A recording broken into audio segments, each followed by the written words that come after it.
Hello दोस्तों, मैं कन्हैया स्वागत करता हूं आप सभी का आपके अपने YouTube चैनल स्मार्ट क्लासेज के इस नए वीडियो में। आज के इस वीडियो में हम 9th क्लास के मैथमेटिक्स का पहला चैप्टर संख्या पद्धति यानी नंबर सिस्टम का पार्ट 2 वाली वीडियो है, जिसमें हम लोग क्वेश्चन नंबर 6 से लास्ट तक यानी फाइनली इसको हम अध्ययन करेंगे। ठीक है, मतलब कि आज हमारा पहला चैप्टर 1A पूरी तरह से दी एंड हो जाएगी। यदि आप लोगों ने इस चैप्टर का पार्ट 1 वाला वीडियो नहीं देखे हैं, उसका लिंक हम डिस्क्रिप्शन में दे रखे हैं, जाकर उसको देख लीजिए ताकि ये वाला वीडियो आपके लिए बिल्कुल मक्खन हो जाए। ओके, आइए स्टार्ट करते हैं समय न लेते हुए।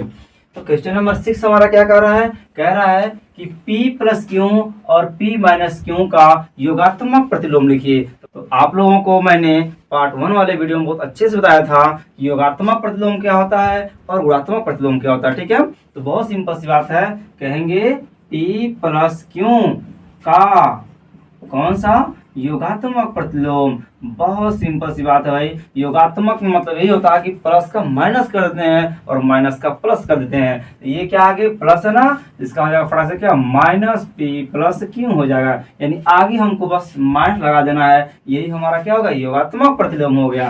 क्लियर हो गया। चलिए नेक्स्ट कह रहा है कि P माइनस क्यू का योगात्मक प्रतिलोम बताइए। बहुत सिंपल भाई, इसका भी कहेंगे योगात्मक लोम बराबर क्या हो जाएगा, बस इसी को लिख देना है, यानी P माइनस क्यू को राइट कर देना है और आगे माइनस लगा देना है, बस हो गया। यही तो होता है। यानी अगर मान लीजिए 2 का योगात्मक प्रतिलोम पूछेगा तो -2 हो जाएगा, और अगर -4 का योगात्मक प्रतिलोम पूछेगा तो +4 हो जाएगा। यानी प्लस का माइनस होता है, माइनस का प्लस होता है, किसमें, योगात्मक प्रतिलोम में, जो कि हम लोग पार्ट 1 वाले वीडियो में पढ़े थे बहुत अच्छे से। हाँ, पार्ट 1 वाला वीडियो साउंड की थोड़ी गड़बड़ी की वजह से कुछ आवाज साफ नहीं आ रही है, तो उसको अच्छे से अगर पढ़ेंगे तो धीरे धीरे सब समझ में आएगा। ओके, चलिए आगे बढ़ते हैं, इसको नोट करिए, फिर हम चलते हैं क्वेश्चन नंबर 7 की तरफ। चलिए ध्यान दीजिए, क्वेश्चन नंबर 7 में क्या हमारा कि x के किस मान के लिए 5 × 3 × 2 इक्वल टू क्या 5 × 3 × x है, यानी x का क्या मान रखा जाए कि दोनों हमारा क्या हो जाए, इक्वल हो जाए। बहुत प्यार से करना है। इस साइड देखना क्या दिया 5 × 3, इधर भी हम क्या करेंगे 5 × 3 एक क्वेश्चन में कर देंगे, तो बचेगा क्या, यहाँ पे 2 बचेगा इक्वल टू 5 × 3 एक क्वेश्चन में इंटू x है, इसे कट जाएगा तो x की वैल्यू क्या है, x की वैल्यू हमारा 2 हो जाएगी। यही तो हमारा आंसर है। बात समझ आ गई? फटाक से स्क्रीनशॉट लीजिए, फिर हम चलते क्वेश्चन नंबर 8 की तरफ। ध्यान दीजिए, क्वेश्चन नंबर 8 क्या कह रहा है भाई कि पूर्णांकों में ऐसी कौन सी संख्या है जो स्वयं की योज्य प्रतिलोम होती है, तो वह संख्या हो जाएगी 0, क्योंकि 0 न तो प्लस होता है न तो माइनस होता है। अगर इसका 0 का योगात्मक प्रतिलोम निकालेंगे तब भी हमारा क्या होगा, 0 ही होगा, वो प्लस माइनस नहीं होता है। तो शून्य इकलौता एक ऐसा वर्ड है जो स्वयं का योज्य प्रतिलोम होता है, यानी यही हमारा क्या हो गया, 8वां का आंसर हो गया। ठीक है, चलिए अब चलते हैं 9 की तरफ। ध्यान दीजिए, क्वेश्चन नंबर 9 क्या कह रहा भाई, यदि a एक समधन पूर्णांक है तो बताइए कि संख्या a-1 × a+1 सम है या विषम है। तो ध्यान से समझिएगा, यदि यहाँ बहुत स्पष्ट शब्दों में कहा है कि a क्या है, सम है, तो मान लीजिए अगर a बराबर हम 2 मानते हैं, कोई एग्जाम्पल मान लेते हैं, तो ये बताइए अगर a बराबर 2 मान लिए हैं, अगर इसमें हम 1 घटाते हैं अर्थात 2 में 1 घटाएंगे तो क्या बचेगा, 1 आएगा। और यदि हम 1 में यानी a में अगर 1 जोड़ेंगे अर्थात 2 में 1 हम जोड़ेंगे तो क्या हो जाएगा, 3 हो जाएगा। अर्थात किसी भी सम संख्या में 1 घटाएंगे तब भी विषम आएगा, और यदि 1 जोड़ते हैं तब भी हमारा विषम संख्या प्राप्त होता है। इतनी बात क्लियर हो गई। अब ये बताइए दूसरी बात, अब एक बात ध्यान दीजिएगा कि 2 विषम संख्याओं का गुणनफल सदैव विषम संख्या ही प्राप्त होती है, अर्थात और गुणा करेंगे 3 का नाम तो 3, ये भी हमारा क्या है, विषम संख्या। अर्थात विषम संख्याओं का गुणनफल क्या हो जाएगा, विषम संख्या। अब आप समझ चुके हैं कि a-1 भी क्या है, विषम संख्या है, a+1 भी क्या है, विषम संख्या है। अगर इनका गुणनफल निकालेंगे a-1 और क्या a+1 तो इनका मान भी क्या आएगा, विषम संख्या आएगा। बात समझ में आ गई भाई, यानी हमारा कौन संख्या है, तो ये हमारा क्या हो जाएगी, विषम संख्या हो गई। क्लियर हो गया। अब से समझ लेते हैं यदि ये हमारा क्या दिया, सम संख्या, अगर सम संख्या में से एक घटाते हैं तब भी विषम संख्या प्राप्त होती है, अगर एक जोड़ते हैं तब भी विषम संख्या प्राप्त होती है, यानी दोनों हमारा क्या हो गया, विषम, अर्थात ये भी और ये भी दोनों हमारा क्या विषम है। और नियम क्या होता है कि दो विषम संख्याओं गुणनफल भी क्या होता है, विषम संख्या। जैसे मान लीजिए 3 हमारा क्या है, विषम है, अब 5 भी क्या है, विषम संख्या है, गुणा करेंगे तो 5 नहीं 15 भी हमारा क्या आएगा, विषम संख्या होगा। अब मान लीजिए ये क्या है, 7 हो गया, और ये क्या हो गया, 9 हो गया, ये भी विषम है, ये भी विषम है, तो 7 9 63, ये भी हमारा क्या है, विषम संख्या है। बात समझ आ गई, यानी दो विषम संख्याओं गुणनफल भी क्या होता है, विषम संख्या होती है। क्लियर हो गया। पहला बात क्या था कि कोई सम संख्या हो तो सम संख्या में चाहे एक घटाएंगे चाहे एक जोड़ेंगे, हर कंडीशन में वो विषम संख्या ही प्राप्त होती है। क्लियर हो गया। और दोनों विषम संख्या गुणनफल भी क्या होगा, विषम संख्या प्राप्त होती है, अर्थात हमारा आंसर क्या होगा, विषम संख्या। ओके, अब चलते हैं क्वेश्चन नंबर 10 की तरफ। ध्यान दीजिए, क्वेश्चन नंबर 10 से कह रहा भाई कि संख्या रेखा पर 5 और 7 का योग लिखिए, कितना होता है। हमें तो पता है कि 5 और 7 का योग कितना हो जाएगा भाई, 12 होगा। क्लियर है, लेकिन इसको ऐसे नहीं लगाना है, इसको संख्या रेखा पर लिख कर योग करना है, अर्थात बहुत प्यार से हम पहले संख्या रेखा खींचेंगे। इस पे क्या होगा, जीरो लिखेंगे, 0 1 2 3 4 5 6 7 8 9 और बढ़ाते हैं 10 11 और 12 और बढ़ाते हैं 13। चलिए पहले क्या है, 5 तक, यहाँ से जीरो उठेंगे कहाँ तक, 5 तक। देखिए 1 2 3 4 5, यानी यहाँ से उठाएंगे, यानी यहाँ से ये हमारा हो गया 5 तक। क्लियर है भाई। अब फिर 7 तक, यानी यहाँ 7 खाना, देखिए 1 2 3 4 5 6 7, कहाँ का है भाई, 12 तक आ गया। ध्यान समझिएगा कैसे चले हैं, यानी आ गया 12 तक। फिर से ये 5 दिया ना, तो 5 मतलब 5 बॉक्स चलना। देखिए ये 1 होता है, ये हमारा 2 होता है, और एक बिंदी खींचे यहाँ पे, देखिए 1 2 बिंदी लगा देते हैं यहाँ पे, ताकि गिनने में आसानी हो जाएगी। चलिए ध्यान दीजिए, तो ये 1 ये 2 ये 3 ये 4 ये 5, यानी यहाँ तक क्या हो गया, 5 हो गया।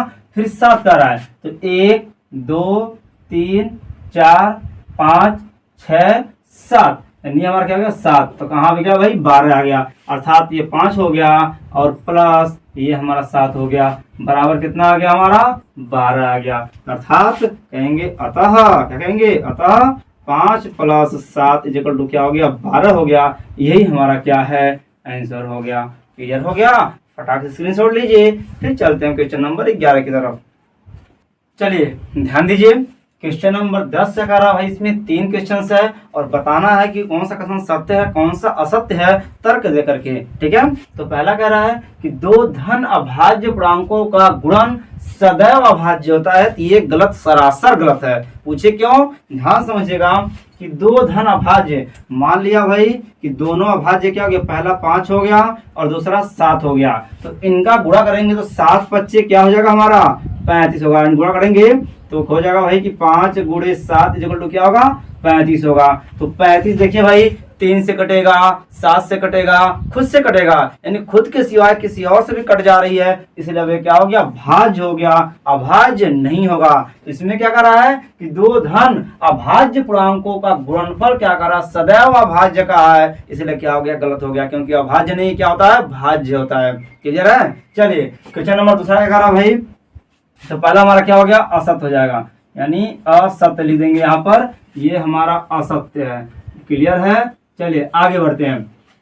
ध्यान भाई कि 2 धन अभाज्य पूर्णांकों का योग सदैव अभाज्य होता है। अब कह रहा है कि फिर से कि 2 अभाज्य कोई संख्या लीजिए, फिर से हम ले लेते हैं 5 और 7, 2 अभाज्य संख्या हो गई। कह रहा है इनका योग, तो इनका योग करेंगे भाई, तो 5 + 7 जोड़ेंगे तो क्या हो जाएगा हमारा, आएगा 12। तो क्या भाई 12 भाज्य नहीं है, भाज्य है, अभाज्य नहीं है। पूछे क्यों? क्योंकि 12 2 से कटेगा, 3 से कटेगा, 6 से कटेगा, 4 से कटेगा, खुद से कटेगा, यानी कई पूर्णांकों से कट जा रहा है, इसलिए क्या हो गया? भाज्य हो गया। जबकि इसमें क्या कहा था कि सदैव अभाज्य होता है, तो भैया सरासर गलत है। ठीक है भाई, एक कथन भी हमारा क्या हो गया?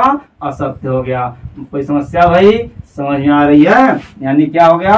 कहेंगे ये कथन असत्य है। ओके, आगे कह रहा है ये बताइए यदि ए और बी कह रहा है कि यदि ए और बी दोनों ऋण पूर्णांक है, तब बताइए कि इनका योग ए प्लस बी का मतलब दोनों ऋण पूर्णांकों का योग सदैव ऋण पूर्णांक होगा। ये सत्य है। पूछे कैसे? मान लीजिए ए की जगह हम कोई संख्या मान लेते हैं -2 मान लेते हैं, बी की जगह हम कोई मान लेते हैं -3 मान लेते हैं, तो 2 और 3 जब जोड़ेंगे, इनका जब योग करेंगे तो क्योंकि योग का ना भाई, यानी ये हमारा क्या है? a बराबर है और ये हमारा क्या है? b बराबर। तो a बराबर -2 और b बराबर -3, तो कह रहा है तब a प्लस बी निकालिए। तो a प्लस बी निकालेंगे तो a का मान क्या आपने माना है? -2, आप b का मान क्या है? -3, ये भी माइनस ये भी माइनस, तो जोड़ेंगे 2 3 माइनस का 5 होगा, जो कि क्या है? ऋणात्मक है। तो क्या कहा भाई? इनका योग सदैव ऋणात्मक होगा, तो सत्य है। अर्थात दो ऋणात्मक पूर्णांक को जोड़ेंगे उनका योगफल भी क्या होगा? माइनस में होता है, यानी ये कथन हमारा क्या है? सत्य है। क्लियर हो गया भाई? यानी ये कथन सत्य है, बाकी दोनों क्या है? असत्य है। फिर से एग्जाम्पल लेते हैं। मान लीजिए आपने ले लिया -7 और क्या -5, जोड़ेंगे तो 7 5 -12 होगा, यानी ये भी हमारा क्या होगा? ऋणात्मक। यानी कोई भी दो पूर्णांक लेंगे जो कि ऋण है, तो उनका योग भी सदैव क्या होता है? ऋण पूर्णांक ही होता है। क्लियर हो गया? इस तरह से फटाक से क्वेश्चन नंबर 10 भी कंप्लीट हो गया। फटाक से स्क्रीनशॉट लीजिए, फिर चलते हैं नेक्स्ट क्वेश्चन की तरफ। ध्यान दीजिए, क्वेश्चन नंबर 12 क्या कह रहा है कि यदि a एक धन पूर्णांक है, तो दिखाइए कि संख्या a into A plus 1 into A plus 2 into A plus 3 संख्या क्या होगी? यानी जो भी संख्या है ये संख्या 24 से पूर्णतः विभाजित होगी। तो आइए देखते हैं। पहले क्या कहा है? एक क्या है? यानी a जो है वो एक धन पूर्णांक है। धन पूर्णांक हम 1 2 3 4 कुछ भी ले सकते हैं। ठीक है, तो आइए कहेंगे माना, क्या कहेंगे? माना कि a बराबर हम लेते हैं 1, तो क्वेश्चन कौन सा है भाई? कि a प्लस 1 a प्लस 2 फिर a प्लस 3 हो जाएगा। क्लियर है? तो a का मान हम क्या रखेंगे? 1 रखेंगे, तो यहाँ भी हो जाएगा 1 और यहाँ भी 1 धन 1, यहाँ पर भी 1 धन 2 हो जाएगा और यहाँ पे 1 धन 3 हो जाएगा। आगे बढ़ते हैं। 1 हो जाएगा गुणे 1 और 1 2 हो जाएगा, गुणे 2 और 1 3 हो जाएगा, गुणे 3 और 1 4 हो जाएगा। ये बताइए गुणा करते हैं तो 4 3 12, 12 दूना 24, 24 से करना 24। ये बताइए 24 से 24 कटेगा कि नहीं? पूर्णतः विभाज्य हो गया। कहेंगे जो कि 24 से क्या हो जाएगी? पूर्णतः विभाज्य होगी। बात समझ आ गई? क्लियर है? ये हमारा क्या हो गया? आंसर हो गया। फटाक से सॉल्व कर लीजिए। कहा क्या था? यदि a क्या है? एक सम धन पूर्णांक है, तो दिखाना था कि वह जो है 24 से कट जाएगी। हमने 1 रख के दिखा दिया, इसका आंसर 24 आ गया, जो कि 24 से पूर्णतः कट जाएगी। क्लियर हो गया? फटाक से नोट कर लीजिए। फिर चलते हैं क्वेश्चन नंबर 13 की तरफ। चलिए ध्यान दीजिए, क्वेश्चन नंबर 13 का रहा कि यदि a एक सम संख्या है, क्या भाई? एक सम संख्या है और b एक विषम संख्या है, तो बताइए कि निम्नलिखित संख्याओं में से कौन सा सम होगा, कौन सा विषम होगा। यानी कुल 6 संख्या दिया था और बताना है इसमें से कौन सम है कौन सा विषम है। सबसे पहले नोटिस करेंगे कि a हमारा क्या है? एक सम पूर्णांक। तो मान लेंगे, कहेंगे माना a बराबर कोई सम संख्या मान लीजिए, मान लिया हमने 2, और b क्या कर रहा है? विषम पूर्णांक है, तो b बराबर मान लेते हैं 3। अब इसी की मदद से हम बताएंगे इसमें कौन सम है कौन विषम है। चलिए, तो a का a स्क्वायर, तो a हमारा सम है ना भाई, तो यानी 2 का स्क्वायर करेंगे तो 2 दूना 4, कहेंगे सम है। क्या कहेंगे? अर्थात a स्क्वायर क्या होगा? हमारा सम होगा। क्लियर है? अब क्या कह रहा? b स्क्वायर, b हमारा विषम है, तो विषम हम 3 माने हैं, तो 3 का वर्ग करेंगे तो क्या हो जाएगा भाई? 3 त्रिका 9 हो जाएगा, 3 का वर्ग 3 का 2 बार, तो 3 गुणे 3 यानी 9 हो जाएगा। कहेंगे विषम है, यानी विषम संख्या का वर्ग विषम होती है। अब अगर एक सम और एक विषम, सम और विषम कभी भी जोड़ेंगे तो हमेशा विषम प्राप्त होगा। देख लीजिए भाई, ए का मान क्या है 2 है और बी का मान क्या है 3 है और 2 3 क्या होता है 5 होता है, जो कि क्या है विषम है, जो कि क्या है विषम है। बात क्लियर हो गया भाई। चलिए आगे बढ़ते हैं। अब क्या करें, एक सम और एक विषम, कभी भी सम और विषम संख्या का गुणनफल करेंगे तो सदैव सम संख्या प्राप्त होती है। जैसे एग्जांपल देख लीजिए, ए का मान क्या है 2 है, बी का मान क्या है 3 है और 2 3 क्या हो जाएगा 6 होगा, जो कि क्या है भाई सम है। बात समझ में आ रही है, आ रही कि नहीं आ रही है। अब से एक सम और एक विषम, यानी एक सम संख्या और एक विषम संख्या जोड़ेंगे तो विषम प्राप्त होगा, लेकिन गुणा करेंगे तो सम संख्या प्राप्त होगा। क्लियर हो गया। चलिए आगे बढ़ते हैं। अब ये क्या दिया भाई कि कोई सम संख्या उसमें एक जोड़ करके उसी संख्या से गुणा करेंगे तो सम आती है। जैसे ए का मान रखेंगे 2 और कोष्टक में यहाँ भी 2 रखेंगे और धन 1 है तो 2 और 1 3 और 3 दूना 6, ये भी हमारा क्या है सम संख्या है। क्लियर है। अब देखिए इसकी बात करें तो ये हमारा बी क्या विषम है। इसका भी नियम बहुत सी साफ है कि अगर किसी विषम संख्या में एक जोड़ करके उसी विषम से गुणा करेंगे तो भी हमारा सम संख्या आती है। एक बार फिर से, अगर कोई विषम संख्या है उसमें एक जोड़ देंगे तो सम हो जाएगा और सम से विषम से गुणा करते तो हमारा सम होता है, अर्थात ये भी हमारा क्या होगा सम संख्या। आइए देखते हैं। तो बी का मान क्या हो गया 3 हो गया, यहाँ में बी का मान 3 धन 1 करेंगे तो 3 1 4 और 4 3 12, जो कि क्या हमारा सम संख्या है। बात समझ में आ गया, क्लियर हो गया। हमें यही बताना था कि बताइए कि ए एक सम है और बी एक विषम है, तो ये सब में से कौन कौन सम है कौन कौन विषम है। तो ये हमारा सम हो गया और ये हमारा सम हो गया, ये सम हो गया और ये सम हो गया और ये दोनों क्या हो गए विषम संख्या हो गई। क्लियर हो गया। फटाक से स्क्रीनशॉट लीजिए। फिर चलते क्वेश्चन नंबर 14 की तरफ। ध्यान दीजिए, नेक्स्ट क्वेश्चन नंबर 14 क्या करा भाई कि धन पूर्णांक के किन गुणधर्म के अंतर्गत निम्नलिखित कथन सत्य हैं, यानी जो नियम दिया है ये कौन से नियम को फॉलो कर रहा है वही नियम हमको बताना है। तो पहला क्या दे रहा है भाई कि 3 × 8 + 7 = 3 × 8 + 3 × 7, ये कौन से नियम पे आता है भाई। तो ये आता है हमारा वितरण नियम। क्या आता है वितरण नियम। ध्यान समझिएगा भाई, ये कौन सा नियम होता है, मतलब यह है कि देख रहा 8 + 7 दिया ना, अब 3 से गुणा करना है तो एक बार 3 का 8 से गुणा करेंगे फिर 3 का 7 से गुणा करेंगे, तो यह कौन सा नियम कहलाता है वितरण नियम कहलाता है। और याद देख रहे हैं ये दोनों सब योग वाला है। इसमें क्या करना है कि 3 + 5 को 9 के साथ एक साथ जोड़ा है और यहाँ का किया है कि 3 और 5 को एक साथ जोड़ा है, यानी एक साथ जोड़ के इसको जोड़ेंगे तब भी आंसर उतना ही आएगा और इन दोनों को पहले जोड़ के फिर इसको जोड़ेंगे तब भी उतना ही आएगा। इसको बोलते हैं साहचर्य नियम। क्या बोलते हैं साहचर्य नियम। क्लियर है।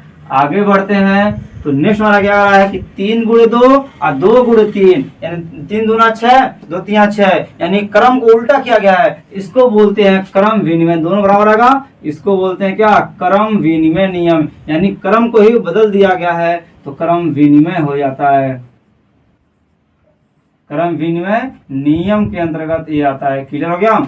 चलिए इसकी बात करते हैं कि 3 × 5 = a × 5, तो a का मान निकालिए। a का मान क्या निकलेगा 3, क्योंकि 5 से 5 कट जाएगा तो a का मान निकल जाएगा। तो इस तरह से किसी भी डिजिट का मान निकालने का जो नियम है उसको बोलते हैं निरसन नियम। क्या बोलते हैं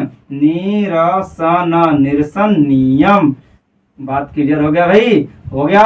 फटाक स्क्रीनशॉट लीजिए। फिर चलते हैं लास्ट यानी अपने क्वेश्चन नंबर 15 की तरफ।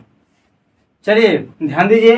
अब क्या है क्वेश्चन नंबर 15 कि संख्या रेखा पर इतना को क्या करना दर्शाना है। तो दर्शाने के पहले हम क्या करते हैं इनका नामकरण कर देते हैं। इसको मानते हैं ए, इसको मानते हैं बी, इसको सी, इसको डी, इसको ई, इसको एफ। फटाक से संख्या रेखा बना दीजिए। तो भाई ध्यान सुनिएगा कैसे बनाएंगे। जी यहाँ पर हो जाएगा क्या 0, ये हो जाएगा 1, ये हो जाएगा 2, ये हो जाएगा 3, ये हो जाएगा 4, ये हो जाएगा 5। यहाँ बढ़ते हैं, ये हो जाएगा 1, ये हो जाएगा 2, लेकिन कौन सा माइनस का, ये हो जाएगा -3, ये हो जाएगा -4, ये हो जाएगा -5। आगे दर्शाते हैं। तो पहला क्या दिया -5, तो -5 यहाँ पे है ए हो गया। फिर कह रहा -2 यहाँ पे है बी हो जाएगा। फिर कह रहा 0 सी हो गया हमारा, सी यहाँ पे हो गया 0। फिर कह रहा ए प्लस 1 यहाँ पे हो गया डी हो गया। फिर कह रहा 2 यहाँ पे हो गया ई हो गया। फिर कह रहा 5 यहाँ पे हो गया एफ हो गया। यही हमारा क्या है, आंसर है। क्लियर हो गया, समझ में आया? तो ये वीडियो कैसी लगी हमें कमेंट्स करके जरूर बताइएगा, और वीडियो को लाइक करना, शेयर करना बिल्कुल मत भूलिएगा। यदि आप इस चैनल पे नए हैं तो प्लीज चैनल को सब्सक्राइब करने के साथ साथ बगल में जो घंटे का निशान है उससे जुड़ जाएगा, ताकि जैसे ही इसका अगली वीडियो यानी अभ्यास 1B का हम वीडियो अपलोड करेंगे तो उसका नोटिफिकेशन तुरंत पहुंच जाए और आप वो वीडियो देखने से वंचित न रहें। तो लगे रहिए, जुड़े रहिए हमारे साथ। जय हिंद, जय भारत।